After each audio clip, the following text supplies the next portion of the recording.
It is time for the one and only, the premier, the only official podcast of Pro Rodeo. Your Chute Bosses are ready, so let's give it a go and talk some rodeo.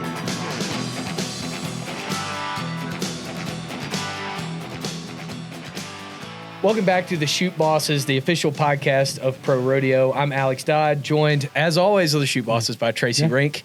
This is my first show hosting from top to bottom. I know I did some up there when we were in Sioux Falls. But it's good to be on the show with you, Tracy. Yeah, I'd love having you. I know you have a lot of experience doing radio and other things, obviously in the rodeo world now. So, no, it'll be a fun show. Yeah, and we've got a full show for you today. I mean, the winter run is in full swing now. I mean, we're about to start San Antonio here in a few weeks. Fort Worth's already going. Houston's right around the corner. Just wrapped up Denver. So a lot of stuff from that. We're also going to be joined by six-time NFR bullfighter Nate Jestes, who's got some great stories about just what it's like to be a bullfighter and funny stories from the road too. So you're going to want to see that. Yeah, no, Nate's a character for sure, and I mean he's one of the best to do it. And I'm really interested in talking to him and just kind of peel back the curtain. Yeah, absolutely. And that's what we're going to try to do even more of here on the Chute Bosses is peel back the curtain. Let's get to know who these people are, our contract personnel, our committees, our contestants. Let's try to find out what these people are like outside the arena. And maybe we'll get a good story from inside the arena every now and then too. Yep, that's what we're here for. Let's lead it off with our Pro Rodeo props. And this week is going to go out to the Homestead Championship Rodeo in Florida. They've hosted the southernmost pro rodeo for 76 years. They just wrapped up the 76th edition, January 24th to 26th. It's in Miami-Dade County, and they've endured a ton of adversity to keep that thing going in Miami for this many years. Yeah, I mean, and committees, the whole thing is 99% of them are volunteers. So, I mean, if you want to keep a committee going, you got to have people that are determined, that have a passion to keep rodeo going, because we've seen rodeos come and go. And especially in a place like Miami Homestead. I mean, Miami's Miami. I mean, my gosh. I mean, they have a million things going on in Miami. So I applaud them for what they've done. I mean, it's a place that, people don't think Miami rodeo, but we have rodeos all across the country, and we love having, Homestead Rodeo as part of our PRCA sanctioned rodeos. Yeah, and we did a story on it. I actually wrote it for our February PSN issue, kind of spotlighting what they've done. It's a really cool setup, man. They got the dirt right there, and there's palm trees on the other side of it. They get kind of a different crowd, a lot of tourists, some people from Homestead. They had to cancel one year in 1992 because of Hurricane Andrew. We have Hurricane Andrew here on our staff, but the Hurricane Andrew, the weather event, man, it knocked out the arena. They've had other political issues they've had to deal with, and they just keep on keeping on. Yeah, I mean, and that, like I said, that's just the determination of a committee, because obviously at some point people might think, is it worth it? Obviously rodeo is important enough to them in that community to keep it going. Absolutely. And then, going on to our short round, but first this episode is sponsored by Las Vegas, the home of the NFR for 39 years. Come see why Vegas is the sports and entertainment capital of the world. Next December, we'll be here before you know it, and you can see the best cowboys and cowgirls compete on the sport's biggest stage. And it really does feel like we're a long way from going to Las Vegas, but I feel like it's going to be like last year. We're going to blink, and it's already going to be here. Yeah, and it'll be really cool this year because it's the 40th anniversary in Vegas. Obviously, they skipped a year with COVID when it went to Arlington, but there's a lot of celebrations, a lot of things we have planned at the Pro Rodeo Sports News, and hopefully some documentary things. I mean, there's a lot of things in the queue, so to speak, to 40th anniversary in Vegas because, I mean, people love Vegas for different reasons, but it's found a home for rodeo in December. Absolutely. And then in the short round, the winter run is in full swing. We just wrapped up the National Western Stock Show and Rodeo in Denver. 11 days of action from January 16th to 26th. I was really impressed with the crowds. Man, they packed out the Denver Coliseum the whole time. It was a great environment. And we had some great stories come out of it, too. Yeah, I mean, Denver does well for the rodeo crowd. I mean, it's an ag state, so to speak. There's a lot of things going on here that involve rodeo, and you wouldn't think Denver, big city, but they love that rodeo. It does well. The Coliseum could probably lose a makeover and sooner than later, but yeah, and there was, I mean, you were there to talk about the interesting stories. You tell our listeners or viewers what that's like. I mean, it's cool to go to rodeos in person because a lot of things happen I mean, we can see them on TV or we talk to guys, but when you're there in person, it's really cool to kind of see how things unfold. Yeah, one of the coolest things that I thought came out of this year's stock show and rodeo in Denver was Stetson Wright and Jacobs Crawley, two amazing comeback stories. Jacobs thought, he might be done with rodeo for good after an injury from a couple years ago. He makes it to the semifinals after a good trip to Odessa. And then Stetson.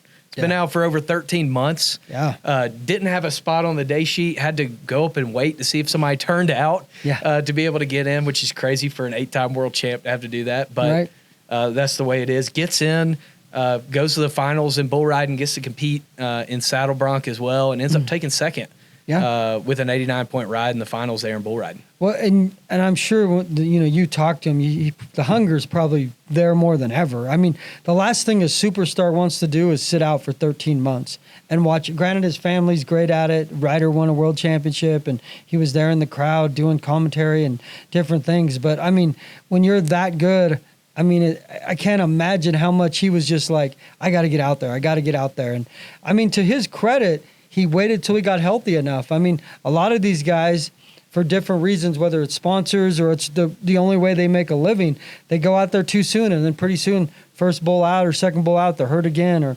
whatever it may be.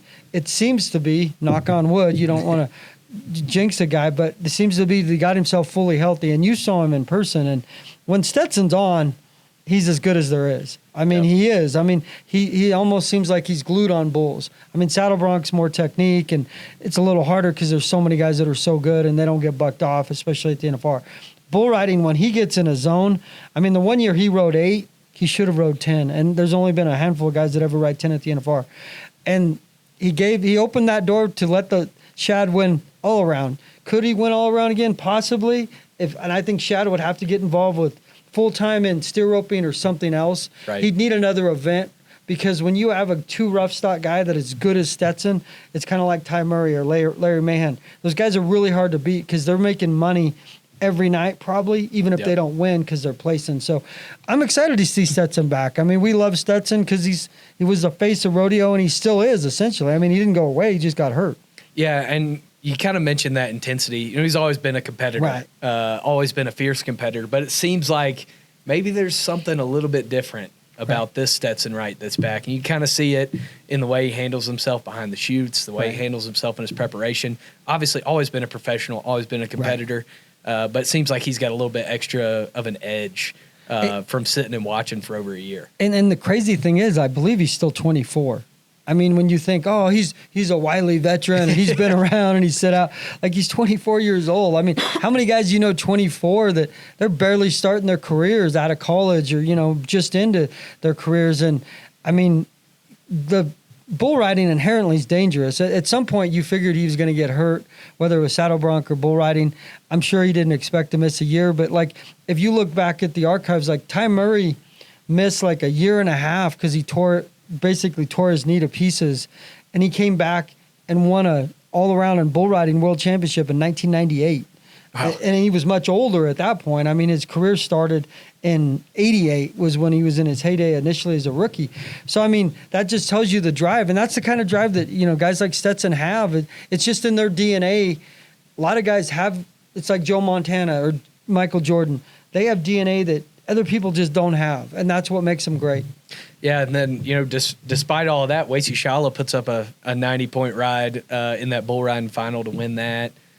Trey Yates and Luke Brown paired up in the team roping this year. That's a new duo, and they look like they're going to be hard to beat this year. I mean, you got guys that have been to the NFR as many times as they have teaming up. They're bound to make some stuff happen. And Trey won the average one year with Eric Sinergini, and I think it was 2019, if I'm thinking back right. And he lives down the road here in Pueblo, so he's 2 hours from Denver. So I'm sure Denver was a special win for him. I mean, his family's ties to rodeo, and everything involved JD going into the Hall of Fame, and Dick Yates and Kelly Yates. I mean, the family's been embedded in rodeo, and I'm sure, team roping, as probably now in the short time you've been here, I call it like the divorce open. It seems like everything's always changing with team ropers. I mean, for different reasons, because they have to rely so much on each other. A lot of rodeo events, the majority of them are individual. I mean, granted, you need horsepower and great rough stock, but in team roping, if one guy doesn't do his job, I mean, the other guy's not getting a check. I mean, there's just no other way around it. So, I mean, that's why you see these guys always splitting her up. And I know we used to make a big deal about, oh, these new parents. Honestly, with me, I kind of wait until June. Yeah. Because you kind of see by June who's going where. Like, realistically, can I make the NFR with this guy? Because you know they're calculating those numbers in their head. And it takes a lot of money to get to the NFR now, 100,000 plus. So, I mean, you got to have a good guy. So that's why team roping is and they move around. I mean, it's just bizarre to me that I never realized that much about rodeo and the team roping aspect of it. Because you think, oh, we're a team. We're here all season. Not anymore. Yeah. Not anymore. Yeah, it's going to be fun to see what those pairings end up looking like in the middle of the summer and who ends up making it to the NFR. But definitely some exciting stuff to look forward to. Also on January 28th, agtrucktrader.com was announced as the official agricultural licensed truck partner of the PRCA, and the partnership included a Pro Rodeo Special Edition Ag Wagon that was a collaboration between several of our top rodeo athletes and some of our staff here, as well as Fox Factory engineers. And man, that truck looks pretty sweet. I think I could use one of those in the parking lot. Yeah, that's not part of our contract that we get an ag wagon to ride around. But yeah, it's a great partnership. I mean, they wanted to come on board. They're excited to be part of rodeo. Obviously, the ag part of it ties into rodeo. The truck, I mean, every cowboy going down the road's got a truck. Now, this is like a super high-end truck that they basically manipulate to the specs that someone wants them to. I mean, it's not an ordinary truck. It's almost like a Back to the Future truck because there's so many unique aspects. I mean, they had guys like Leighton Berry and Taylor Santos and different guys involved. Like, what makes a great truck for you guys? And they had Cowgirls as well be involved. And so, I mean, this is like the ultimate cowboy truck, PRCA truck. So we're excited to have them on board, and I'm sure there's going to be guys rolling down the road in them. Yeah, I would just be worried to drive a truck that's that nice, because if you get a scratch on it or something, you'd be mad. If you drive a car like the one I have, you don't get too upset if you bang it up a little bit. Just bang the doors, park in the front row. Someone keys your car, is probably a gift. Yeah, it might class up the joint a little bit. Give it a pinstripe. Well, that's going to wrap it up for our first segment here. A guy who probably puts pinstripes on his car is Buck. Yeah. And I heard some noise down in the Hall of Fame. I don't know what he was doing down there, but he's going to bring us our Pro Rodeo word of the day here in a second. We'll be right back on the Chute Bosses. We'll send it over to Buck and see what he's got for us. I'm Buck, official correspondent of the Chute Bosses, the official podcast of the PRCA. My word for the day is specialty. As in specialty when guys choose certain events to do well at and go to the NFR. Buck tried to go to Mardi Gras and do a specialty act. And my buddy told me, that's a joke, Buck. There ain't no specialty about you. What's that? Cowboying is in our blood. Cowboying is in our bruises. It's in our rain-soaked jackets. In our calloused hands, tested by barbed wire and rope. Our mud-stained boots to the crown of our resistol hat. You live out west for even the shortest time, and there's one thing you learn. You can't pretend out here. Resistol. We live it every day. Welcome back to the Chute Bosses. Man, Buck, he's always got something for us. I don't know if it's always something good, but it's always something. Yeah, Buck's Buck. He's one of one. So I having him as a special guest to the Chute Boss, he's been a part of it since the inception, and it's been great. Yeah, we've still got a lot more on the show for you today. We got six-time bullfighter, NFR bullfighter Nate Jestes joining the show. Had some really great stuff to tell us just about the grind of the life. Yeah. He's talking about all the injuries he's had and the things he's had to weather to do this thing for over 15 years. Yeah, I mean, and give up a lot. I mean, give up a lot to become a bullfighter. I mean, he's done things that it's truly a definition of someone following their heart. And I give him credit because bullfighting is not for the faint of heart at all. Yeah, I mean it's difficult business, and sometimes you got to fight a grizzly in the woods. I don't know, maybe hear a little bit of that from Nate as well. But that brings us to our historic NFR moment of the week. Let's see if we can get that up on the screen here. Kind of trying to do a little combination here with our Pro Rodeo Spotlight and our NFR Moment of the Week.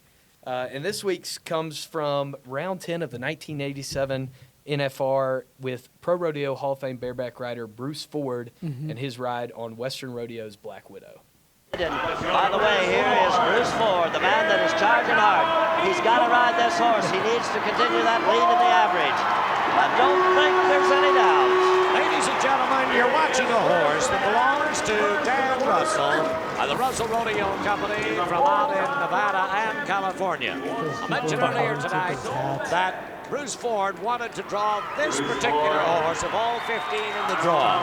The last time we Bruce saw Ford's this one of horse the best back here ever at the do it. finals, I mean, he was it was putting an on identical rodeo ride. schools for This is the years. kind of horse that should not Lives throw you outside of off to give you a Greeley, chance right to up the be in the road, high and 80s, and the champion put it on him. four-time world champion bareback rider. He's one of the best to ever do it, honestly. I believe I think he won 19 rounds at the NFR, I believe is the count. Man, look at that horse, too. It's a lean, mean, bucking son of a gun right there. I mean, that's all he needed. He needed to stay in front of the average, and he did just that with that ride to win his 5th world title, the most of anybody at the time. He was the first guy to ever cross $100,000 in a single season in 1982 in one event. A true legend, and that's why he's in our Hall of Fame. Yeah, and that's who Casey Field was chasing. And Casey ended up breaking Bruce's record and getting the 6 world championships. But, I mean, 5 world championships in a rough stock event is pretty incredible. Mainly because not only you have to have the talent, but just the grind of staying healthy. And to do it that long, number one, and then he was 35 here, and then be better than everybody else and win world championships. It's one thing to keep doing it and you're the 15th guy, or you're doing enough to make a living at it, or be good enough to make the NFR. But to be good enough to win world championships at that age, that's next level stuff, because bareback's not easy. Yeah, no, absolutely. And to go to 18 NFRs in that event, and the toll that it takes on your body, and these guys didn't have the resources that guys have now. I mean, guys now, they got a lot of them have personal trainers. Right. They weren't going to the gym every day. Nutritionists. Bruce Ford, he's just rolling out there out of the truck and putting in 8 seconds of work. Right. And I mean, that exactly. There's no workout regime back then. It's just like, hey, we didn't sleep at all. Time to go. First event of the rodeo. Half the time they're pulling up during the national anthem, crisscrossing the United States and jumping in the rig, jumping out, getting their stuff, their equipment, and riding. I mean, and it tells me, and I talked to Bruce. We've done articles in the past with him. He lives up the road, but he's just a natural talent. To win that many world championships, you're talented, but at some point you're gifted. You're gifted enough to do things that no one else can do. It's like you mix a great work ethic in with great talent, and you get guys like Bruce Ford, Casey Field, Jerry Rice, guys that work really hard and are really good anyway. You see results like this. Yeah, absolutely. And $100,000 in 1982. I wonder what the cost adjusted for inflation is on that. That's a lot of money in 1982 to be winning on the rodeo circuit. No question at all. Our viewer question this week comes from Harry on Facebook. He said, what is a gold card member? Well, good thing you asked, Harry, because I had the same question when I started at the PRCA. A gold card member is a 10-year dues-paying member of the PRCA who reached their 50th birthday, or a 20-year dues-paying member of any age. Yeah, and I mean, we love the gold card members because obviously it proves that you love the PRCA and you're part of it, and we're driven by membership. So, I mean, gold card's as good as it gets. And, I mean, obviously our Hall of Famers are gold card members, and it's great to have them in the group. And speaking of gold card, my CB Nation had a question for me, and I used to play freshman basketball when I was in high school. As you can see, I had the physique to play basketball. I was very tall, athletic, and you can't tell with this table because Tracy's legs go all the way to the other end of the room. He's kicking my toes. So my nickname in basketball used to be Static Clean because I never got off the bench. What is that? That's mean, right? And I couldn't get off the bench. And part of the reason was I had a twin brother that played the same position as me that was very good at basketball. I didn't get that gene passed on to me. I just got the Static Clean. That was when I started my sports writing career because I got to watch a lot from the bench in basketball. I was a much better baseball player, but Static Clean was my nickname in basketball. So Troy got the basketball skill and Tracy got the good looks. And, that's what all I tell people. That's what I tell people. Well, we'll be right back on the Chute Bosses. We're heading to another break. And on the other side, we're going to talk to Nate Jestes, a 6-time NFR bullfighter. He's going to give us the highs and the lows of the bullfighting life and everything in between. So we'll be right back on the Chute Bosses.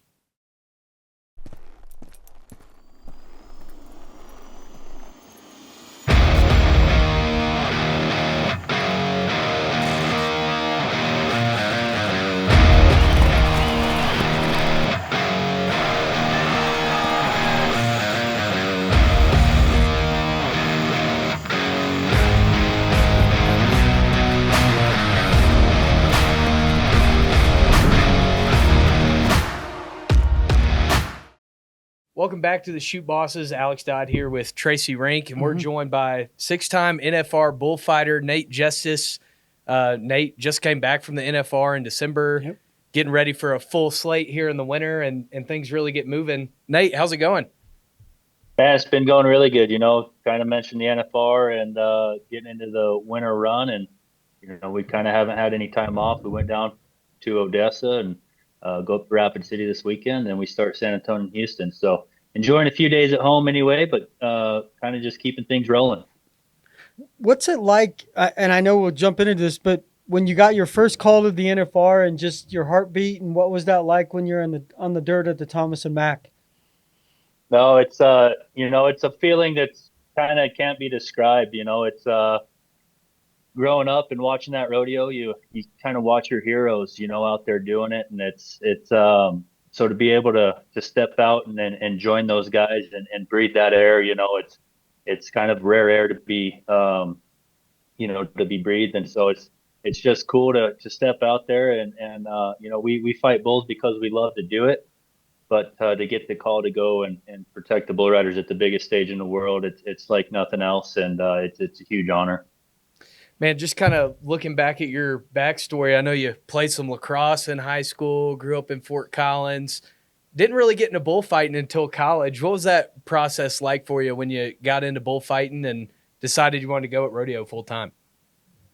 Yeah, it's kind of a kind of a unique story. I grew up playing football and lacrosse, and kind of grew up being an athlete my whole life, and got recruited to some of the top colleges around the country to play lacrosse. And I was actually committed to a school out in Connecticut and to play Division I lacrosse. And just 2 months before I was supposed to move out there and start 2-a-day practices, I just kind of had a change of heart. I didn't want to go to Connecticut and live in a place I didn't want to be, study a degree I didn't want to study just to play lacrosse, and so I kind of decided against it. And at that point it was, now what do we do? And I kind of had an interest in aviation. My uncle, he was a pilot, and he took me flying a few times growing up as a kid. And so I looked at some aviation schools across the country and found one in Bozeman, Montana, and figured it was a perfect fit for me. And so we went up and enrolled in aviation school up there. I got a 2-year associate's degree in aviation technology. And when I was going to school, I got a part-time job out at the airport, and I met a guy named Al Sandbold, and he was the one that taught me how to fight bulls. He had a good career. He fought the Ram National Circuit Finals a couple times and had a lot of big rodeos like Ellensburg and Lewiston and stuff like that. But just getting to know Al, and I was always a fan of rodeo, even though I never competed in it. But I just missed that athlete side of myself. When I was going up to college, I just missed being an athlete. That was kind of part of my identity my entire life. And so when I watched Al fight bulls, I figured, that's something I could do to be an athlete again. And so I asked him if he'd teach me. And every Monday and Wednesday, he took me to Montana State University's rodeo practices, and he taught me how to fight bulls right there. And I think within about a year and a half, I had to make a decision between rodeo and then flying. And I just decided to follow my heart and chose rodeo. Those had to be some interesting family discussions from being a Division I lacrosse player that, no, I'm not going to do that. I'm going to be a pilot. Okay, that's great. And then, oh, by the way, I'm going to start doing part-time bullfighting. And then I'm assuming those are conversations that were maybe not like the Osbornes, but a little dramatic at times. Yeah, if you think about it, I've said it before, but at the time, it was probably the dumbest decision I ever made. I was a 20-year-old kid that literally my aviation career was well on track. And when I decided to give it up, I was actually in a position to where I could start applying for some bigger and better jobs. in the aviation field. And so to give all that up for about $5,000 worth of amateur rodeos in North Dakota, it probably wasn't the smartest thing to do at the time. But, I had something pulling at me so hard to go chase rodeo, and I knew I was going to regret it if I didn't. Um, and so I just poured everything I had into this, and, it's worked out very well. Man, when you made that decision, could you have ever imagined that you'd been to the national finals 6 times and that you'd be at the top of your game in this field? I never did. It's kind of funny. So I graduated high school in 2006. My first NFR was in 2016, and in 2006 I never stepped foot in a rodeo arena. And so if somebody in high school told me that in 10 years you're going to be fighting bulls at the National Finals Rodeo, I'd have had a hard time believing it. But I think everybody that stood behind me in my support system, they all believed it and they saw it. I mean, I have a lot of support in this, and when I approached Al about making that decision between flying and rodeo, and he kind of told me, if you want to be successful in rodeo, you got to be willing to give up everything, and sometimes that means you got to give up an entire career.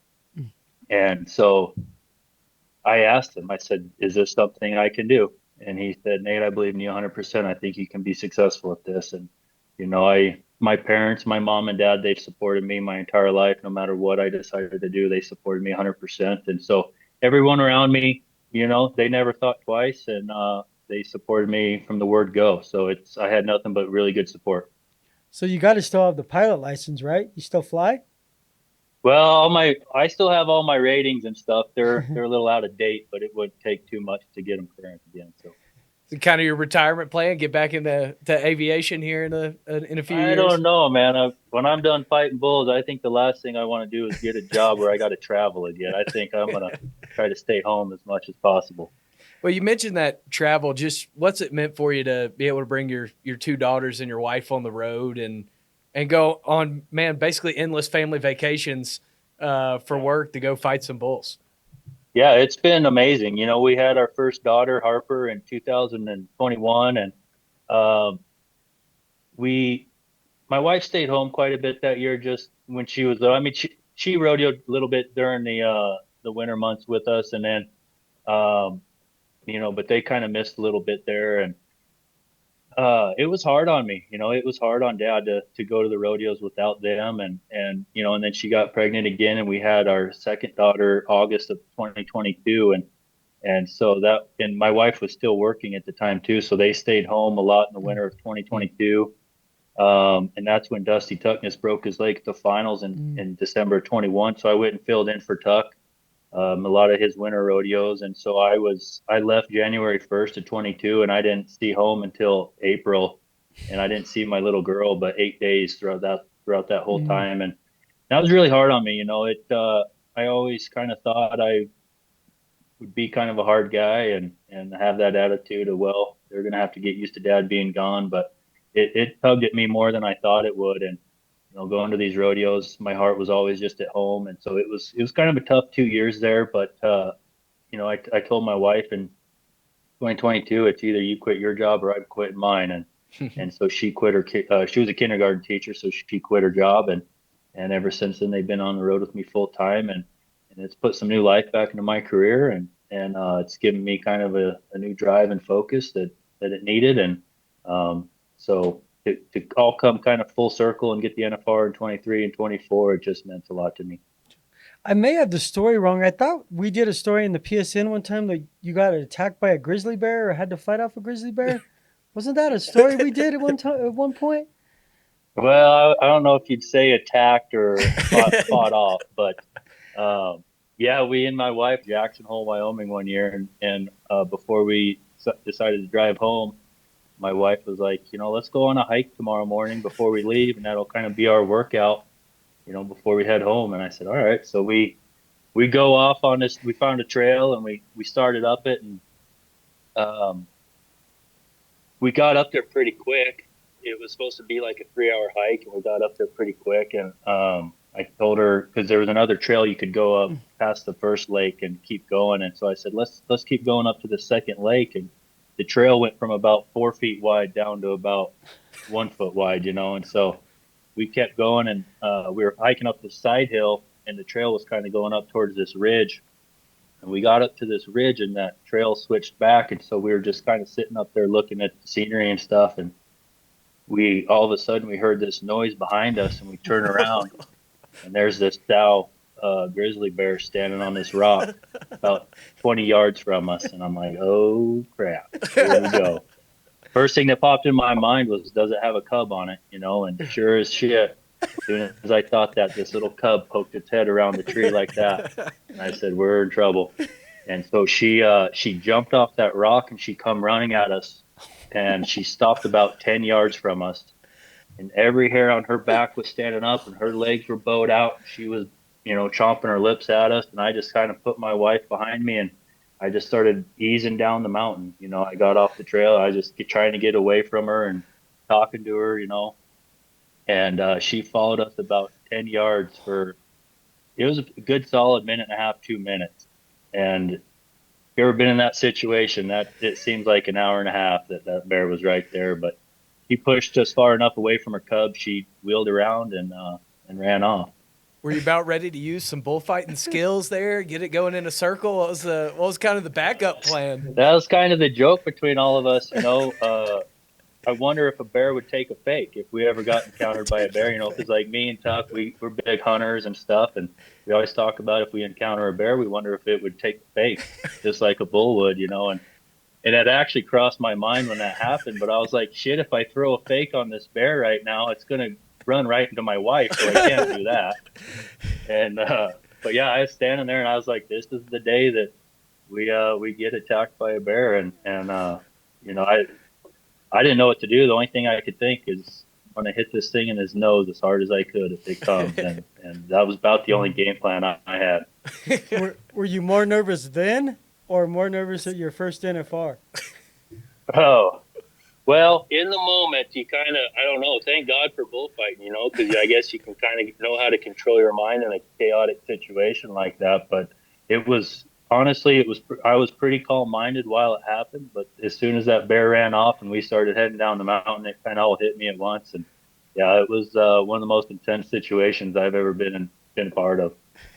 Man, you mentioned those intense situations. Just what's it even like to be a bullfighter at the NFR? You know, you've got the lives of these competitors in your hands and do a very important job in pro rodeo. But what's it like just dealing with that pressure and on the biggest stage in rodeo? Yeah, I mean, at the end of the day, it's just go do your job, right? And I think, you know, I've done a good job at putting that into perspective for myself. And so stepping out there, it's kind of business as usual for me, but I'll be honest, there's a lot more pressure, you know, involved in it, that everything weighs on you a little bit heavier. You know, those nerves are just a little bit more, that pressure you feel is just a little bit more, just because of the stage it's on and where you're at and what you're doing, and all eyes are on you, you know, and so, and those guys are riding for a lot of money, so you don't want to be the one to screw up and get them hurt or something, you know. But at the end of the day, as a bullfighter, you learn to train your mind to harness those feelings and those nerves and that pressure and use it more of a focus rather than anything else. And so it kind of helps you dial in and get into that game face and that game mode and just be a little bit sharper, honestly. And you almost took one in the chops, it looked like, at the NFR this past December from a bull. It looked like you just got your arm in front there. What was kind of that situation like? Yeah, I'll tell you what, that was honestly pretty violent. I thought the bull, so Tuck had the gap, and he kind of had that bull's attention on him, was hanging out on that bull's head just to make sure he had that attention. And what I can tell you is kind of not necessarily getting in a bind, but I felt like I could have, you know, stepped up in there and got that bull turned for him just to kind of help him out. And it looked like that bull was giving me enough of a look that I could, you know, slide in there and get his attention. And about the time I went to slide in there and grab him, he kind of ducked back this way, which made his back end come back this way, and he kicked up. And luckily I saw it coming. I got my arms up and he kind of double barreled me right there in the armpit, and kind of caught me a little bit of a flip. But yeah, it could have been a lot worse. Sure. So, is there certain bulls? I know, like, great MLB hitters study film, they study pitchers, they know where every guy throws stuff on certain counts. Like, there's great bulls we've had, bulls come to mind like Bruiser or different bulls. Or is there bulls that that you've studied so much, or just know that they kind of do the same thing a little bit, or are they just so unpredictable that you just go out there and not worry about it and just see what happens? No, I mean, you know the bulls that are kind of notorious for having a little bit of hook to them, or being smart, or just being mean, but I don't pay attention to that too much. I don't really get into their patterns and stuff like that. But because at the end of the day, we gotta do our job no matter what, and we got to be in that spot at that time no matter what that bull's tendencies are. And so we just work off a reaction. If we know that bull's mean, or if that bull's not mean, at the end of the day, it doesn't change where we got to be and what we got to do. So we just work off reaction, fill our spots, and do our job. Man, I'm sure you've been to a ton of different rodeos all across the country. What are some spots that you look forward to each year? Like, man, I can't wait to go back to this spot. I'll be honest with you. I have a run that I look forward to a majority of them. That's a cool thing about rodeo. Everybody asks you what's your favorite rodeo, but it's hard to answer just because they're so unique in different ways. But I mean, my winter rodeos, going to San Antonio and Houston, I love showing up to those. And then we get, I like going out to California, Red Bluff in April, and then the summer run. They're all just fun. I feel like the committees I work for are all great people. The communities are amazing. They welcome us with open arms, and they're just fun in their own little ways. So how many, and I don't know if you know the count, but I know like Evel Knievel had 72 broken bones and different things like that. I'm assuming you've had your share of injuries? Yeah. It's I've gotten through my career, I guess, as a bullfighter pretty clean. I broke my leg in 2020. Got some teeth kicked out. I'm sure I've broken some fingers and stuff before, but my biggest one was at the NFR in 2018. I had a bull hit me kind of in the hip, and it tossed me out there about 3 or 4 feet. And when I landed, my right leg was completely straight, and I was wearing knee braces to protect myself from any sort of knee injuries. And that bull kept driving through me, so I had 1,800 pounds being forced over top of my right leg, and the only thing that could give was my hamstring. So I tore my hamstring off my pelvis in 2018, and even though it wasn't the most painful injury, it was the most career-threatening, actually, because the way that it tore off my hamstring, it was a very rare tear. Usually when you tear a hamstring off your pelvis, it'll pull the tendon off the bone. But the way mine tore, the muscle stripped out of the tendon. And so you can't go and replace, put that muscle back inside that tendon and have it heal together. So as we kind of started finding more and more out with this injury, and Dr. Tandy Freeman looking at MRIs, and I just thought, and initially, I walked out of the arena. If you would have seen me walking around, you wouldn't have known I was that hurt, because my quad could support my body weight, and my toes could push my leg forward, but anything that required my hamstring to contract, I could not do. So Dr. Tandy Freeman was like, Nate, you're not going to be able to run until this is fixed. And so then I said, okay, so we got to get surgery, and what's the game plan? He said, yep, but we need to get an MRI. We need to do all that. So I went in for an MRI the next morning. He looked at the MRI, and he figured out how it tore. And he said, this is more serious than I thought because of how it tore. He explained it to me, how it pulled the muscle out of the tendon and how you can't just go reattach that. And so he said, I don't know how to fix this. I'm not going to touch it, but I'm going to try to find you a doctor that can. And so he wanted me to stick around Vegas until we had a game plan, and that way I could kind of get some treatments done while we were there. And every day I would come in, every morning I'd came in at 9 o'clock, and I said, well, do you have a plan for me? And he said, no. I talked to a doctor in Indianapolis, and he said he's never seen this before. He doesn't want to touch it. Wow. And I'd come in the next day, Dandy, you got a plan for me? No, I talked to a doctor I know in Minneapolis. He never seen this before. He doesn't want to touch it. So it took about 6 days, and finally I came in, and he said, I talked to a doctor in New York City, and he said he's seen this before. He's one of the very few doctors around the country that does this procedure, and here's how he fixes it. He goes, I think the best thing for you to do is go to New York City for surgery. And I said, no, that's fine with me. So, to walk out of that arena and get told that night you'll never run again until this is fixed, and then it takes 7 days to find a doctor that knows how to fix it. That was kind of a lonely 7 days. Wondering if you're ever going to be able to do this again, or go out in the yard and run around with your kids and stuff like that.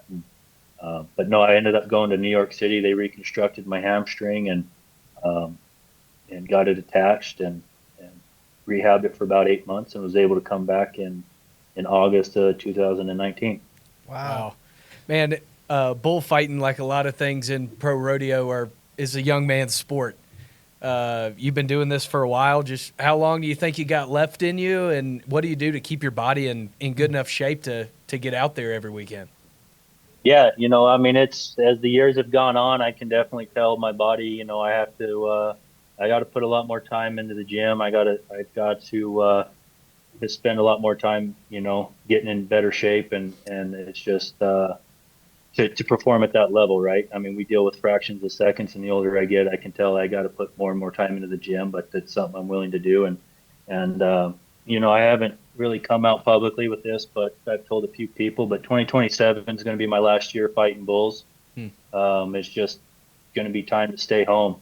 For me, I'm big on, I'm a pretty big family guy. When I told my wife it was either she was quitting her job or I was quitting mine, we decided it was time to go make memories of us as a family, not memories of Dad being gone all the time. And in 2027, Harper's going to start kindergarten, and so I'm gonna stay home and do that thing for a while. It'll be time to focus on them and let them go do their activities, and me go be a part of it.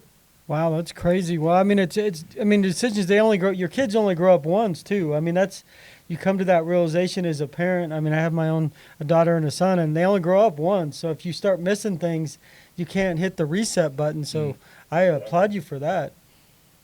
Yeah, no, exactly. That's just it. I mean, it's for me, I'd rather drive across town and pick them up from kindergarten than drive to Houston, Texas by myself, And so I've lived my dream, and I've chased everything that I want to, and it's time to let them go chase theirs and be there to support them.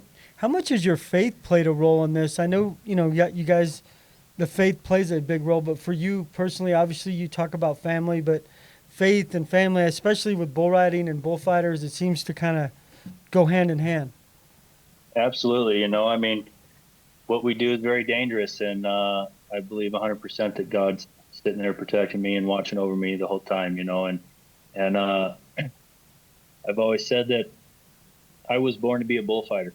I got into this kind of by accident, I think, or not by accident, but I never grew up fighting bulls. I grew up being an athlete. I got recruited to some of the top colleges in the country to go play lacrosse, but God put me in Montana. He knew I needed to go to Montana and meet Al Sandbold and become a bullfighter. And so I know 100% that the only reason I'm here is because of God and where he's led me. And it led me to my wife and my two little kids. So it's all because of him. Awesome. What's next for you on the rodeo slate, Nate? We go down and obviously, we go to Rapid City for the Extreme Bulls, and then down for San Antonio and Houston. And then we'll kind of catch a break until Red Bluff, Guyman, and Corpus Christi in May, and then we'll kick off our summer run in June. Awesome. Well, Nate, thank you so much for joining the show. It's great to hear an inside perspective on what it's like to be a bullfighter, a group of people that maybe don't get the light shown on them as much as they should in our sport, and we appreciate all the good work you do, man. Yeah, no, I appreciate you guys having me on. Yeah, thanks, man.